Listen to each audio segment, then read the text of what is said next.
yet again, here we are. I've been not really interacting with the internet lately, cause your girl was a spiraling. But I'm ready to get back in it. You know, I'm ready to really see what's going on. Let's check it out. Come on, let's go. Alright. So apparently Lilly Singh has had a downfall. So years ago, one of the hottest topics online was the downfall of YouTube titan Lilly Singh. Right. Lilly is quite literally one of the most successful OG YouTubers from that era. You could almost call her like a female Fousey tube, only without the continuous crash outs and rises. I didn't know they were... You wanna have some fun tonight, babe? Honestly, her worst defense from the start has always been being kinda cringe. Some people say I look like Sean Paul, some people say I look like Lil Wayne. Young Moolah, baby. And really obsessed with her identity politics. You know, brown girls in particular seem to be a species of their own, don't they? I'm sure at least once in his life, every brown guy has asked, what the hell is going through the mind of that brown girl? Even from the very start, her content was always driven by the fact that she was Indian, often making skits and videos revolving around Indian stereotypes like, am and I tropes. bugging? This is why I also her relate being her to funnier. Fousey, because his early content was about being Arabic, and the common themes that are displayed in a family of that culture. When you play your favorite games on Google Play, makes you can sense. be earning these beauties, Google Play points.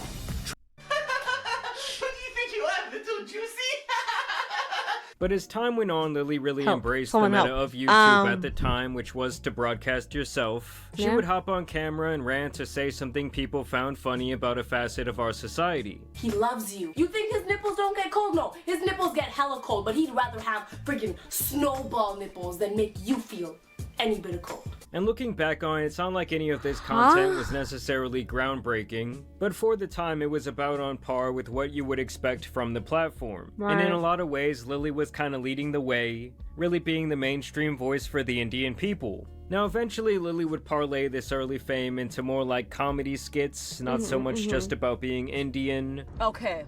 Whoa. Yeah, this is when I jumped on, I think. Just because we both have the same skin color, it doesn't mean we're the same. Yeah, we're our own people, okay? Stop comparing us. And I feel like this is where she really hit her stride and started becoming a more mainstream figure in the YouTube space.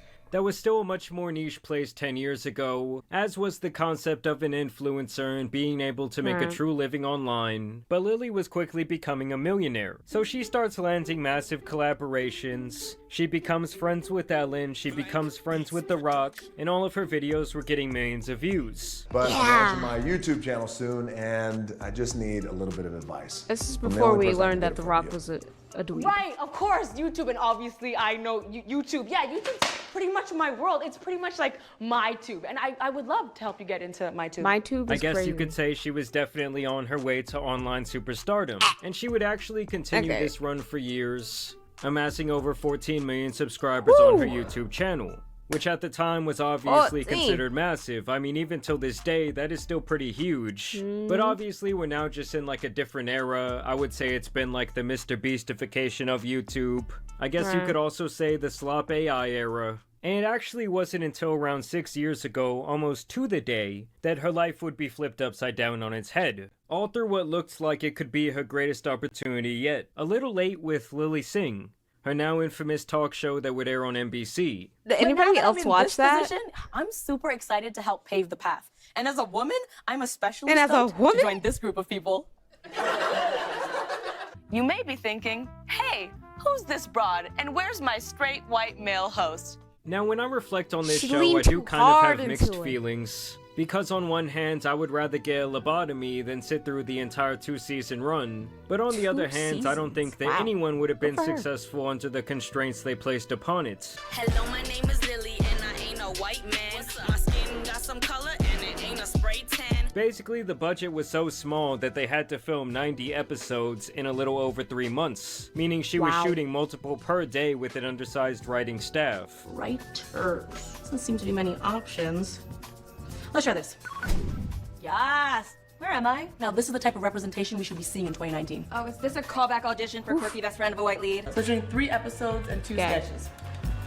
in one day. And that's not to even mention that there was a massive delay from when these would be filmed and subsequently released. And I really do feel like late night talk shows rely on current events quite a bit, and this would only become much more noticeable when the pandemic hit, as a lot of the topics she was talking about now seemed beyond tone deaf, like making out with people, or going to parties, or basically just being in public places. Now, I have noticed that my guy friends don't bring new girlfriends around me anymore, also. You know, it used to be because they thought I'd them. Okay? But now, not only can I block, I can rebound, box out, do a layup, and score! I cannot.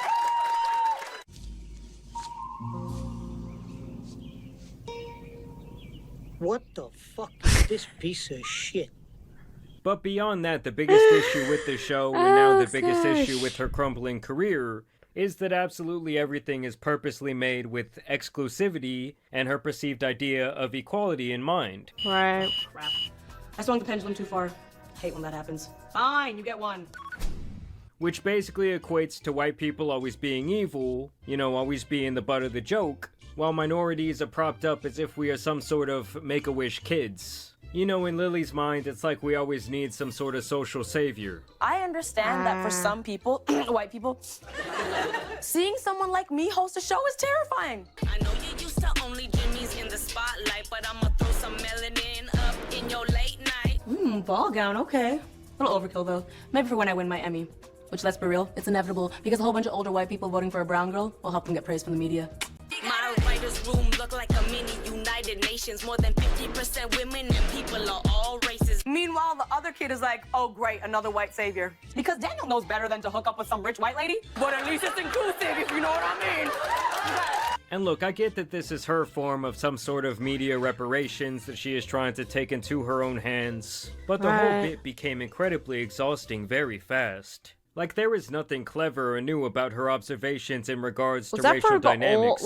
And above all, it just seems like she just shits on white people over and over just for the sake of it, especially white men. Next, lunge forward. Just like you want to lunge at Kyle's throat when he steals your idea during the board meeting and then tells you to smile more while he grabs your ass in the elevator. I mean, don't get me wrong, using race and identity in comedy is a story as old as time. But Lily just has this very immature, shallow way of approaching the topic every single time.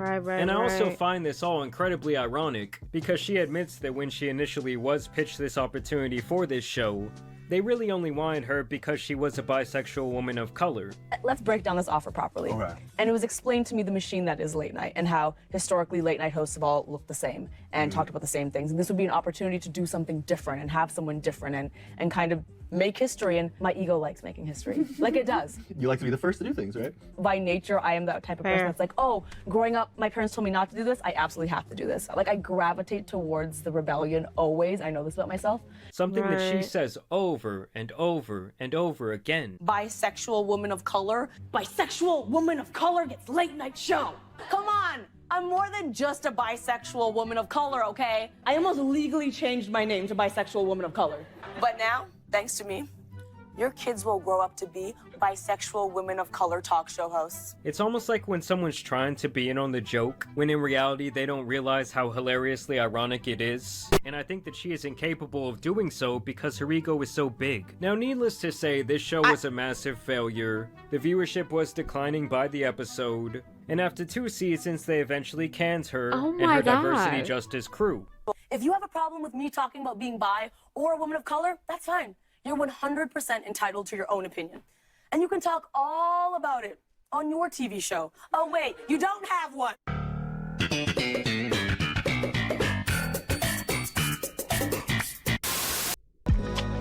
Not a little end. Why are people so mean? Stop it! She worked so hard on that show. Even beyond the issues with the actual content, I feel like her voice was often so grating. And hearing her go on these long monologues time and time again just killed my brain cells. And honestly, most of the time, it seemed like she was just trying way too hard to be funny or relatable. I'm so single that sometimes I ghost myself just to feel any type of emotion. Oh, yeah? Yay! Good. I've been working on it. I've been working on it. So, you're good. Thank you. And overall, I feel Your like this tone was an opportunity changed. that was handed to Lilly Interesting. prematurely because she did really check off the right boxes and was also Like, popping enough on YouTube from with the before or right just certain now? target demographic for Oh them my to take god, a swing my at voice it. cracked. If you're wondering why I've been chosen to host this show, it's because television is dying and the internet is thriving. But Jesus Christ, did Yeah, they strike okay. out. Here comes the pitch. Strike three, and he knew it. Didn't even get the bat off his shoulder. And sadly, this all really derailed her career, her mental health, and Yeah. her public perception. And what would actually make matters much worse is that in the aftermath of this fallout, Lilly would go on to do a TED Talk that Not a was TED also Talk. incredibly cringe. I can't tell you how many times I forgot to wipe that chest hair off. A lot of times. But it was also here where we learn why Lilly is so hell-bent on massaging her own ego through the guise of fame and success, and being Okay. quote-unquote groundbreaking. It actually all started from the moment she was born. You see, because Oh. my mom had been told that if she gave birth to a daughter, it wasn't worth phoning home about. After all, she'd already given birth to my older sister, and this time everyone had high hopes that she would do right and have a son. But she didn't. She had me. And so there were no congratulations or Indian sweets sent our way. Just the reality that from the moment I came into this world, I was already a disappointment to so many people. So from the start, she was destined to have an issue with the way she viewed herself and also her Oh. self-worth. It was literally ingrained in her that being Oh. born a woman was to be subservient to men. Obviously That's so something that can create sad a to massive know. issue with someone's self-image. He said that I had done what no one else could have done, and I had made the family name proud. Me, Lilly, the baby born a girl. I am attracted to influence and power because I always felt like that's how I had to change people's minds. So this then defined who she was That as a makes person sense. really for her entire life. And it's like the only way that she could get back at her family and prove them wrong is to have this massive chip on her shoulder. So it's like all of her work ethic and even eventual success was driven out of spite rather than anything positive, and it's like she just cannot let that go. It would be that naive makes for me to sit here and say that a sense. lot of my success is not because I had a desire in me to prove people wrong. Like you had to work 10 times as hard course. as the male that they were hoping for, the boy that they were hoping for. I had to literally would've become a had to. superhero. Because honestly, a lot of people are driven to success by wanting to like prove people wrong. But usually at some point once they've made it, they can do some self-reflection and realize, Right. oh, well, if they didn't want me, well, fuck them. And fuck it. There I was, Lilly, the baby born a brown girl, rubbing elbows or at least time slots with comedy royalty. Now, even with that all being said, baby she still born crones a on about the brown fact that her girl. show was not What does that successful, mean? basically crying that no one wanted to hear her shallow-ass perspectives on social politics. The silver lining is that we'll finally get a different perspective in late night. Now, a little bit of melanin, a dash of queer, a different take on things. Let's do this. But my take was almost never included in topical media news coverage roundups. You know, we still got the same voices, the same perspectives, even though someone and something different was literally in the next time slot. I kept trying to pull up my seat. You know, I kept trying to join the dinner conversation. I kept trying to ask for a more supportive seat. But every time I would be told that I should be grateful to have a seat in the first place. While also blaming her race and her sexuality pretty for her crazy. eventual cancellation. Almost like saying, oh, the world just wasn't ready for these messages yet from someone who looks like me. I would receive notes like, don't be so loud, don't be so big, don't be so angry, smile more. And my all-time favorite, don't over-index on the South Asian stuff. Now, unfortunately, the budget wasn't based on the importance or significance or historic nature of the show. It was based on the 1:30 a.m. time slot that we had. So a true investment is one that values potential over proof. Because Right. so often that proof doesn't exist for women. Not because we aren't qualified, but because we haven't been given the opportunity. In other words, if you're trying to be inclusive, don't give someone new a seat made of straw until they prove they deserve a better one. When in reality, the messenger had truly not earned her place at the table, as she that's likes to not say. even- that's Just not watching even the show, wrong, it was though. beyond obvious that Lilly skipped a bunch of steps You and was more or got less thrown to the front tea? of this line. Because pretty much almost every late-night What? host has spent years grinding stand-up, maybe in some writing rooms. Okay, I can't do that at the same time. Okay, wait. Okay, so while you were gone, some stuff happened with my crush. Okay, I'm excited. All right. Hold on. Let's lock in. So I ran the mile right. Fastest girl there, even when I'm with 7th grade girls. I'm in the G grade? What is that? Time was 8:41 for the mile. Okay. I see you. Okay. Mine would probably be like 30 minutes. Good 30 minutes, yeah. The 8th graders had to go do sums, so they had to run a little different day. People have to stay at corners to make sure they don't get cut off. So, of course, since my crush, I'm guessing that's crush, in 8th grade, I sprinted to the corner, but every time they came... What? Okay, hold on. Let me lock in. What the time was gone. Okay. They had to go, so they got a different day. Had to stay on the corners. Right.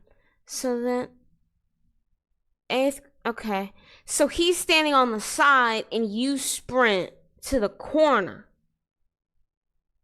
But then your friends were there. Okay. Were they making fun of you? Like, what happened? What's going on?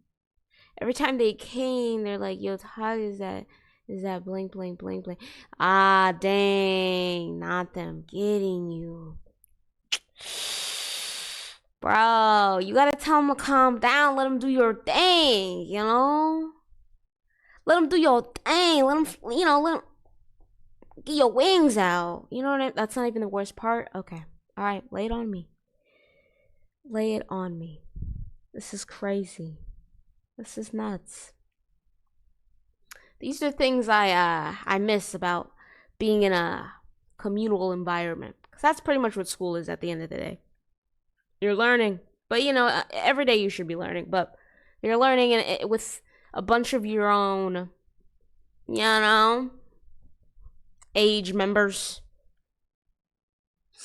And so you just, you get so much lore. I miss the lore, you know what lore I get nowadays? I get like freaking, my friend is unmedicated for the last week. She's not doing well. And, I have to now get her a freaking therapist and psychiatrist. Like, it's a whole, the lore in the real world, quote unquote, it's not as fun, It's not as fun, gotta tell you. So yeah, what's the worst part? Ew, this is gonna be long. Oh, it's long. Okay. So after we ran the mile, I walked to my friend who's right next to him. Okay. Gave her a look. I was like, oh my God, he's so fine. Okay, I heard you. Okay. But nah, she thought that I meant to push me into him. So she started pushing me a little. Then full force, my 70-pound self into him. And then I was like, nah, I don't want to get pushed into. Then I get pushed into his friends. Wait, what? So she pushed you into his friends? Yeah.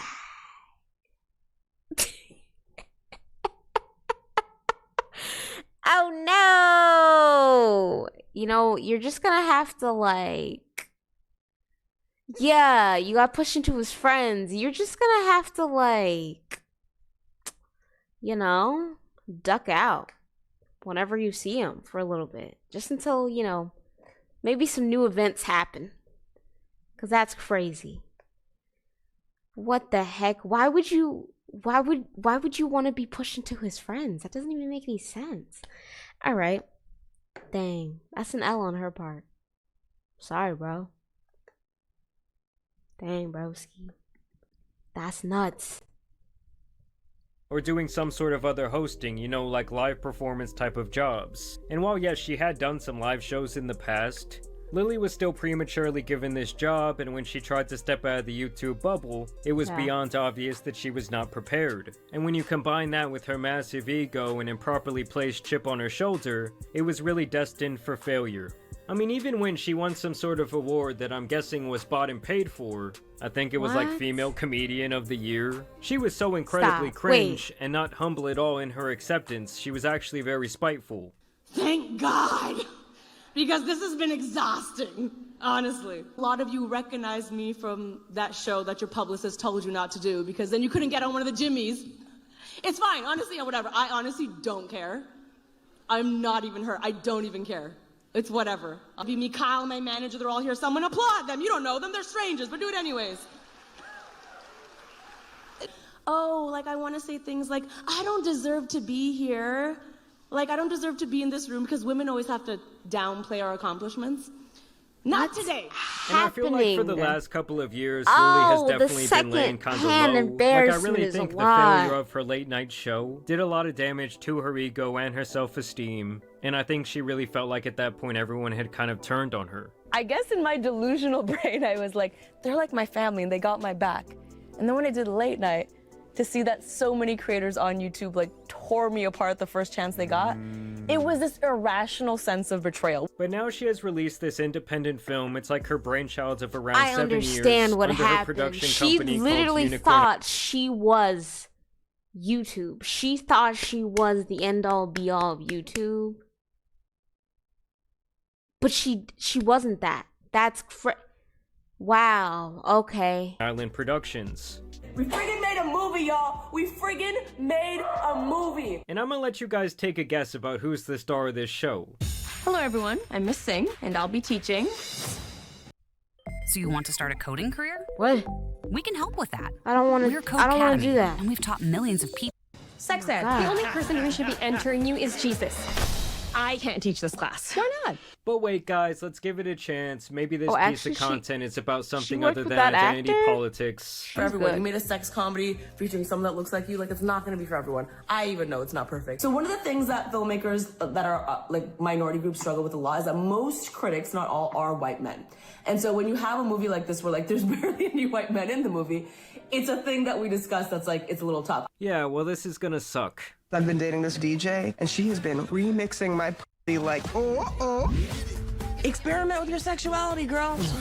Are you my mommy? You wanna see my little baby wiener? She's in my diaper. The movie is called Doing It, where Lilly stars as a 40-year-old virgin who has been assigned to teach sexual education. Is she 40? You're still a virgin? Shut up, Maya, that's weird. Now, I won't lie to you guys, I have not watched this movie yet, but y'all let me know down in the comments if you do want me to do a separate review of it.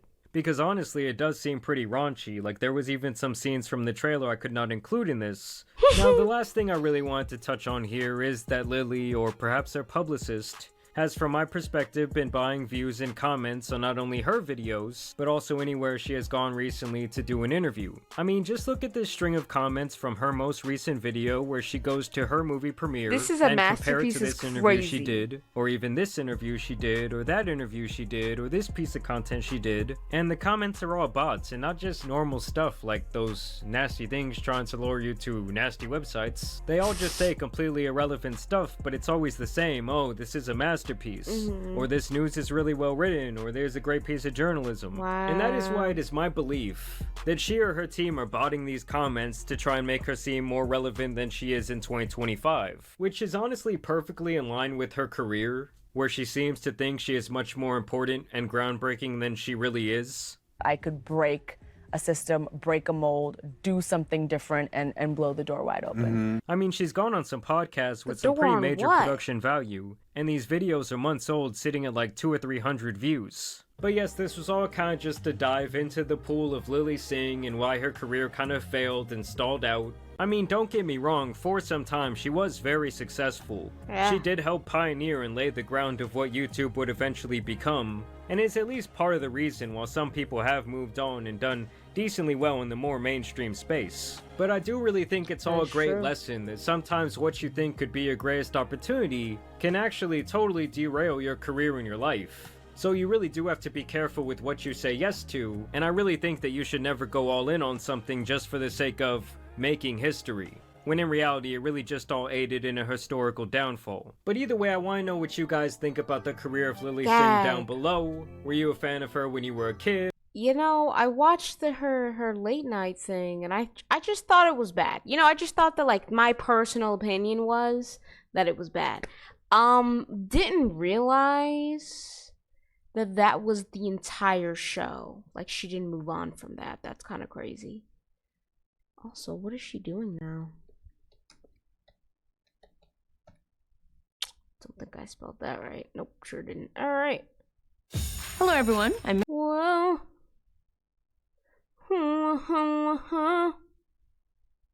Oh, this is the latest thing she's done. Not this raunchy freaking.